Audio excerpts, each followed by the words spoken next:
Well, a Pentagon UFO whistleblower has come forward, David Grusch is his name, to say that the United States is in possession of vehicles of non-human origin. That's a government speak way of saying alien vehicles. In other words, the United States has alien vehicles in our possession. Watch. When you say crash retrieval, what do you mean? These are retrieving non-human origin technical vehicles, call it spacecraft if you will. It's probably not the right parlance, but no kidding, non-human, exotic origin vehicles that have either landed or crashed. We have spacecraft from another species. We do, yeah. How many?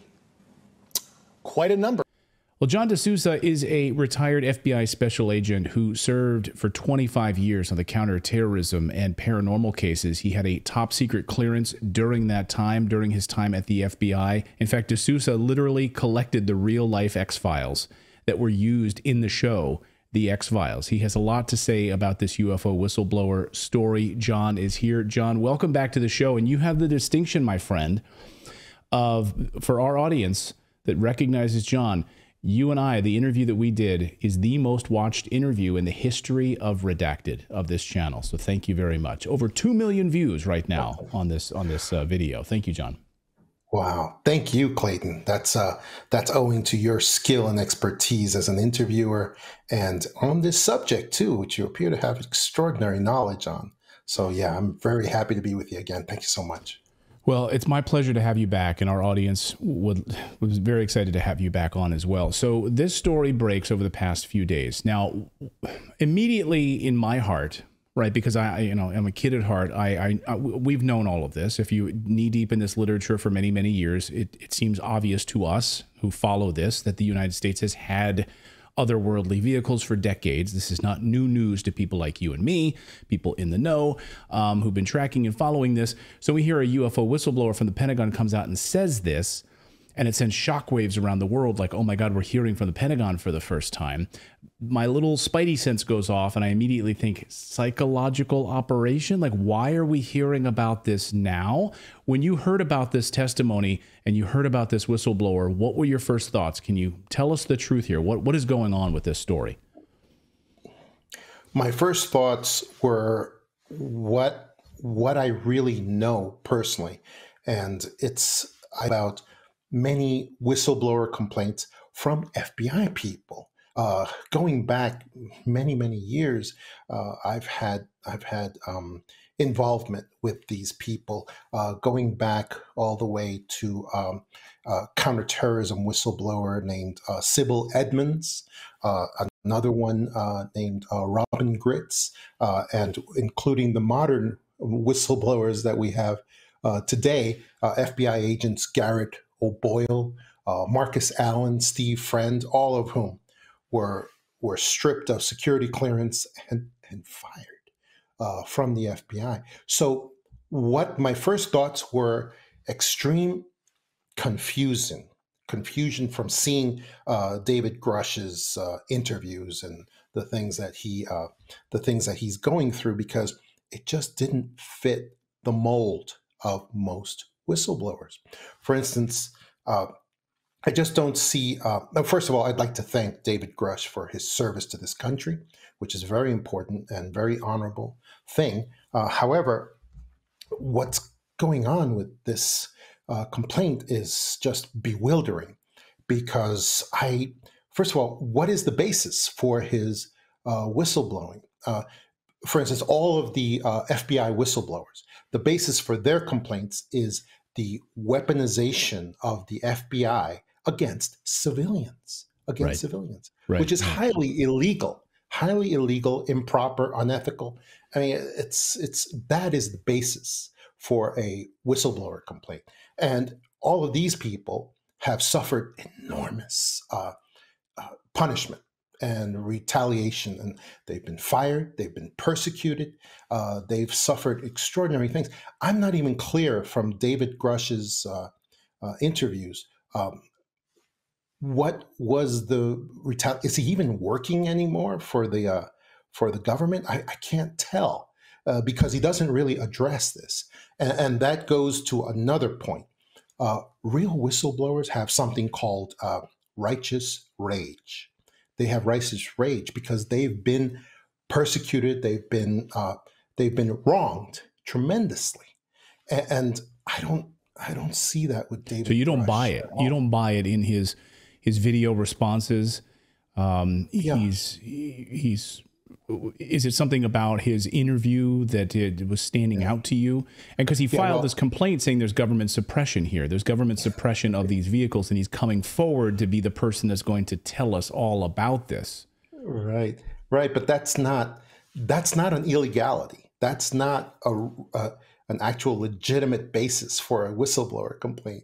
The government is always allowed to not share information with the public. That's otherwise the entire national security structure couldn't function. That's one thing that I see as extremely problematic. Also, why can't I find the unclassified version of his whistleblower complaint? I looked for it everywhere. It's not out there. And it should, if this was a matter of public interest, like the whistleblower says, that should be released. That should be released. It should be available for everyone to have. But the other point is that I would invite people to go to News Nation now to see the full interview, which is astounding. It is astounding. I have never seen such a gushing softball interview from the supposed journalist who's at that site doing that with David Grusch. It actually just seems much more like the beginning of a publicity tour. That's what it really looks like.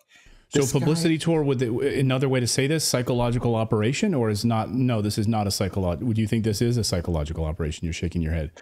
Well, it's part of a. I believe it looks like it's part of a much larger psychological operation. And so what happens in these things is that they get a lot of people to work for the psychological operation unknowingly. They actually believe what they're doing is right, is correct, and that it needs to be done. They have many people who are working for this psychological operation, including congressmen and senators, U.S. senators, who are trying to get in on this because it's just extraordinary. So one thing I would ask for the people who are pushing David Grusch forward is that they need to have him answer some real questions from a real journalist like maybe Whitney Webb to actually come forward in order to give this any legitimacy. Because I see all the comments everywhere I go. They just don't believe this. People, the regular people. So like your audience. Yeah, I mean, we have a lot of people in our audience who are saying this looks like a psychological operation. When we covered it last night, I said this was one of the first alarm bells for me, psychological operation. The idea that, let me just unpack this a little bit. Do you believe, well, what he's saying at the basis is true, that the United States has all otherworldly vehicles in its possession that we are reverse engineering? Like that part is true, correct? Well, truthfully, yes. I actually do believe that that's true. I do believe, but I have a hard time believing that he's a part of it. That's the part I'm having a hard time with. I see. Right. He's not telling us anything. I mean, even in that segment that you showed, this gushing supposed journalist is just asking him, yeah, so you're saying that we have pieces of these vehicles and we have actual vehicles themselves. How many? And he's just like, a bunch, a bunch. It's like, what? If you're what a real tough questions, John? I would love to hear you, with all of your knowledge in this subject, what would you specifically ask him? If you were sitting down and we gave you a camera with David Grusch, maybe give me 5 questions specifically that you would ask him. Okay, then I'll have to pare it down.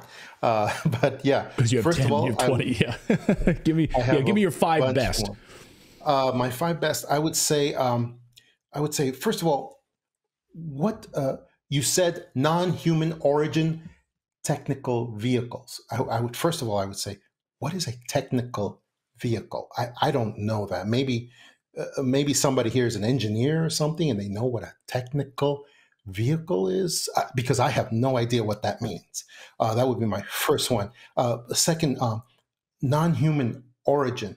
So are you saying that the stuff could have been made by monkeys, by apes, by intelligent apes? I mean, if you mean alien visitors, why wouldn't you say that? Why wouldn't you just say that?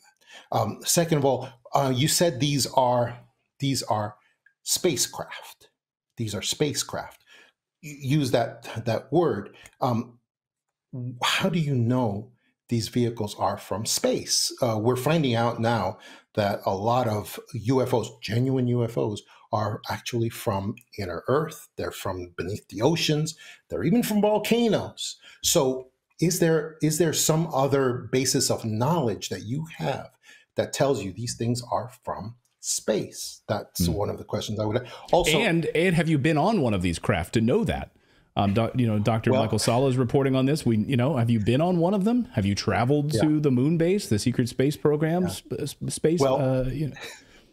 That leads to another point. If you see the full interview, fuller interview on newsnationnow.com, if you see this, they actually, in the full interview, they actually seem to admit that it looks that way, that he has actually never personally seen these pieces or these vehicles himself, only in pictures, it appears. Only in pictures. I mean, that's devastating.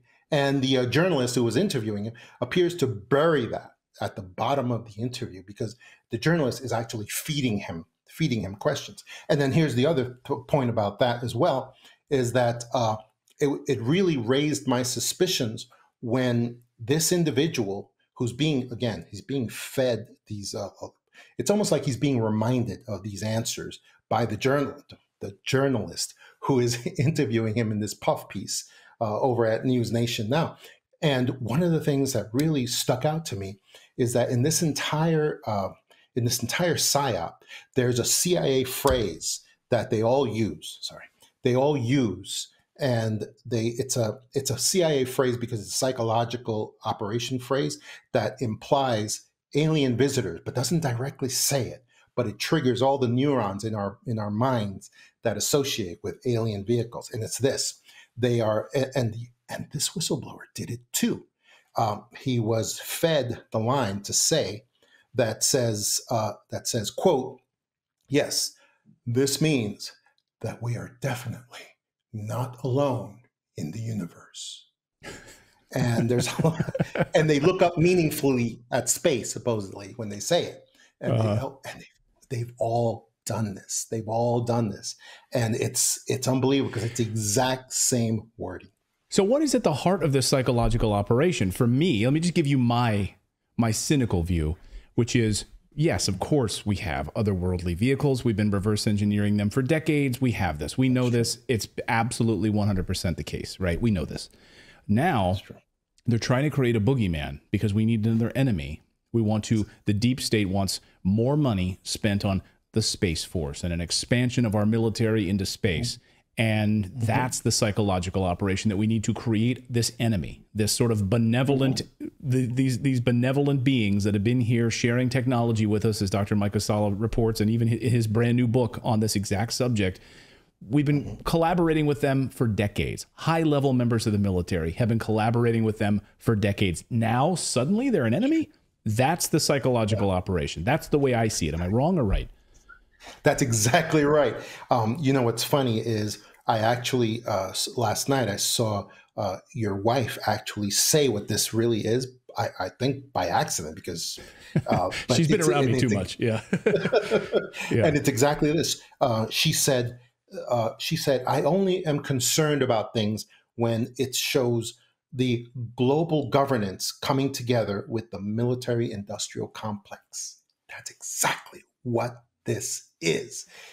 And that's why this movement has so much power, so much resources behind it. And they may possibly be doing what we used to call in the old days, we used to call it triangulation, the Clintons actually made this into an art form where they would actually control their advocacy, but then they would also control the enemy as well, the supposed enemy, and they would have both sides fighting against supposedly fighting against each other, but then actually both sides would actually be working towards the same goal. And I think that we may possibly be seeing that here as well, where we have the whistleblower who's, he's kind of failing to show that righteous rage that all whistleblowers have. But he's probably gonna get better at that. It's gonna get better at that, and that's what we really need to see, because this is this is possibly a very scary merger of global governance, which has control of all of these UAPs. They have control of all these UAPs, and the military-industrial complex, which wants to bolster itself. They haven't had any wars in a long time, and they need to bolster this to get this going, because the Russia-Ukrainian conflict, it doesn't really go anywhere anymore. And so they need this. They need this for their resources and for everything that they're doing. So that's why we're going to see this operation continue, and it's going to get worse. And we may get more whistleblowers on this as well.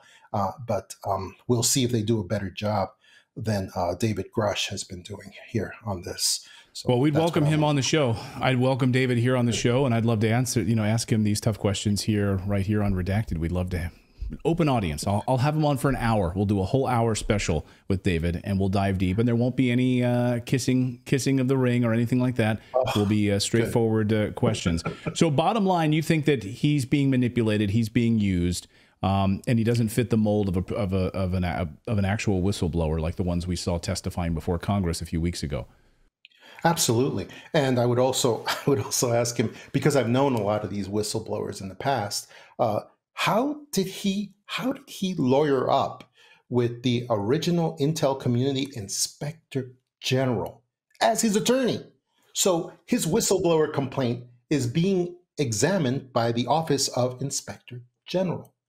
But at the same time, he actually got a former Inspector General to be his attorney. If you know any of, and he is completely lawyered up. I mean, I would not be surprised if they start suppressing anybody talking about him. But this is unprecedented. If you know any whistleblowers in real life, like these FBI whistleblowers, they have a very hard time even getting a private attorney to represent them, because the private attorneys all say, no, this is the government. This will be too hard. It's going to be impossible to do.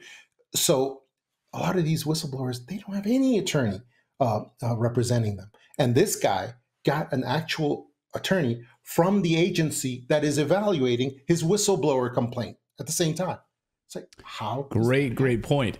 I'll get you out of here on this, John. Another thing that stood out to me last night was we learned that, of course, he had to run all of what he was going to say. He had to run it through the Department of Defense. He had to get approval to release this information from the Department of Defense. You know, having written books, you have to get approval from the FBI. You worked at the FBI before you release anything. In the same way that Jack Carr, who wrote the Terminal List, used to, to get all of his books approved, he has to run them through the CIA, and the CIA redacted different parts of his book. And you literally are reading his book and there's redactions. But the Department of Defense allowed him to come forward with this information. They signed off on it. Does that pass the smell test, or that's weird to me? Well, it begs the question then, what is it that he revealed to be the basis of his whistleblower complaint and retaliation? It's like, if he's getting the approval and the encouragement of DOD to reveal the stuff that he's revealing, then what was the basis? What originally happened? I mean, the real whistleblowers, they suffer. They always reveal something without permission from the government, and then the persecution that they suffer is unbelievable. I would encourage people to go look at the whistleblower complaint of this FBI agent Garrett O'Boyle, who was so persecuted by the FBI, who was transferred from one jurisdiction to another with his 3 kids in tow and a new baby. And then in the middle of their move between jurisdictions, the FBI advised him that his security clearance was revoked, he had been fired, and he was not even going to get his goods back from the moving company the FBI had hired. And so he was literally homeless. Him and his family were homeless without anywhere to go and without the ability to get their goods back, because that was real retaliation against a real whistleblower. You have to look at these things to figure it out. Great points. All excellent points. John, always great to see you. Don't be a stranger. Thank you so much for joining us. We really appreciate it. How can people, you've got books, how can people connect with you online? People just go to something, johntamaBooks.com, and they would go there to find my book, The Extra Dimensionals, where I actually explain what real UFOs are, where they come from, and why it is that the government can't shoot down UFOs, that they're not 57 Chevys with pieces coming off, that are just crashing all over the place and just being dead by the side of the road. That's not what this is. This technology is so far ahead of our own. It is not a 57 Chevy. People have to realize that, and that's why I wrote my book, The Extra Dimensionals, so people can actually see what real alien vehicles really are like. John DeSouza, thank you so much for joining us. Thanks, John. Thanks so much, Clayton. Great being here. Thank you so much for watching this segment here at Redacted. We are live every day at 4 p.m. Eastern Time, trying to share the stories that the mainstream media will not cover. You should also come over and join our community of Redacted Rebels over at redacted.inc. That's our private locals community where we can share exclusive content that we simply cannot share here on YouTube. Come over and join the rebellion together right now by going to redacted.inc. We'll see you next time.